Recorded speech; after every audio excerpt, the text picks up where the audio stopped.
Robinson Crusoe by Daniel Defoe. One of my favorite books growing up, published in 1719. So imagine how different people's thoughts about things like the world or other cultures or human rights were at the time. And you get all of that in here.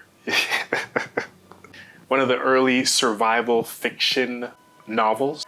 It's a genre that I like, had a very significant impact on literature. Now, Robinson Crusoe is a young man in the story. He aspires to live a life out at the sea, the otherworldly adventure of sailing to different lands and trading with different people, and all the trouble and the benefit that comes from it. His family strongly advises against it. They think that the life at sea is very dangerous, and it's not what Robinson should be pursuing. But he's determined, and he decides a life at sea is for me. After years of sailing, Robinson finds himself shipwrecked. He gets caught in a storm. He gets luckily washed onto this island. All of his crewmates that were on the ship with him are gone. He's the lone survivor. Now he's on this island by himself. There seems to be no chance of rescue. Robinson has to make do for himself. He has to find food on the island. He has to find shelter. He has to make clothes. Luckily for him, there is a dog. At some point, he finds some goats and chickens that had also washed up. So he has to cultivate the land. He has to build a shelter. He has to domesticate the animals. He has to deal with being by himself. He's been reading a Bible that he found on the ship. After about 3 years or more of being by himself, he finds peace through his spirituality. He believes that God put him there and he's lucky to be there. So he finds some peace from studying the Bible. Later, after being comfortable with being by himself, he finds out that he is not the only one on the island. There are cannibal parties that come to visit this island. One day, Robinson, he finds a footprint, never seen one before. Now he has this sense that his home, this island that he's lived on for so long, is no longer secure. And he has to be on alert for possible invaders. One day, as he's observing this shore, a boat comes up.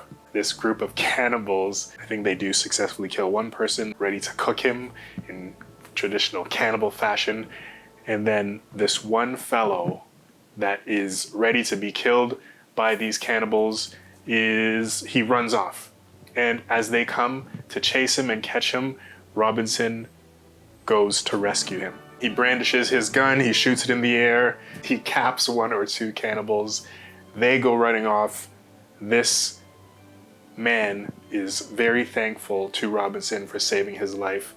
So thankful that he decides that he's going to become Robinson's slave, or his man Friday, as he's called in the word Friday later comes from this story, Girl Friday.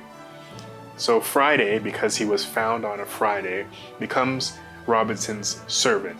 He says that he must dedicate his life to Robinson because he has saved his life. He becomes his slave, and this is talked about throughout the story of him training his slave and him teaching him about the Bible, teaching him how to be a good person rather than a savage.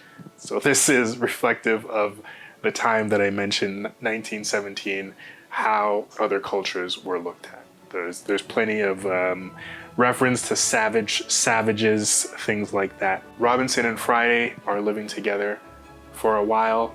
They do sometimes talk about leaving and going back to maybe Friday's island. At least Robinson can be around people, bring him back to some civilization and a chance to return to England.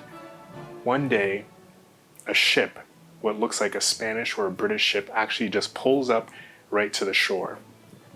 Robinson observes there's a scuffle, there's people running around, there has been a mutiny to take over the captain's ship. Robinson, the hero he is, apprehends the bad guys, saves the captain, and decides that he will go back to England with the captain and the good guys from the ship.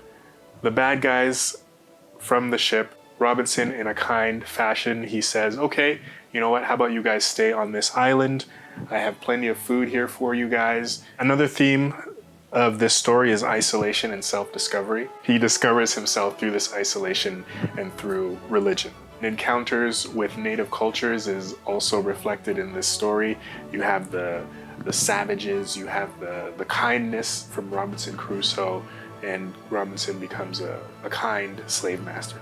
So it just tells you ideas of superiority, culture, things like that from the 1910s. Historically, this book is an early book in this genre of survival, so it has historical significance there. It may also have significance in kind of the whole survival, the whole outdoor adventure.